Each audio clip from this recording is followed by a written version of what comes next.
Welcome to Psychology of the Daf Yomi Gemara Pesachim Daf Tzadi Tes. Who is really wealthy? This is the question humanity has asked throughout the millennia to stave off the fear of impending death and our own irrelevance. We chase physical pleasures and hope somehow or another that will help us feel better.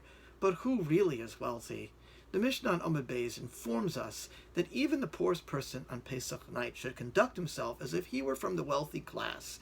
He is to eat and drink while leaning, as if he were royalty, even though in a material sense he is far from that. And that is the chiddush of the Mishnah. You might think he's not obligated because he cannot possibly experience his own sense of wealth. Yet the Mishnah says he does and should. Yismach Moshe in Beshalach quotes a perplexing Shmos Rabbah, Perek Chaf, Yud Ches, that attempts to explain the source of this obligation on an impoverished person to eat and drink while leaning, despite his obvious lack of freedom. The pasuk in Shmos Perek Yud Gimel pasuk Yud Ches says, "And Vaiyasev Elokim," and he led the people roundabout into the wilderness. Vaiyasev. Noting the play on words, the Medrash uses this as a proof text to support the idea that even a poor person is required to lean, same shorish as heseva. The question is, how is this possibly a proof text, aside from the fact that there's a clever play on words? Yismat Moshe suggests the following interpretation.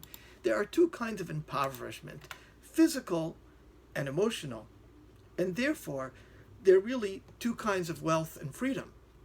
The material and physical is one kind of impoverishment, but then there's spiritual and emotional. God led the Jewish people through the wilderness in a roundabout way in order to receive the Torah in a state of physical desolation, which allowed for spiritual enrichment. This is what is being alluded to in the statement that God led the Jewish people in a roundabout way through the wilderness. Vaiyasev.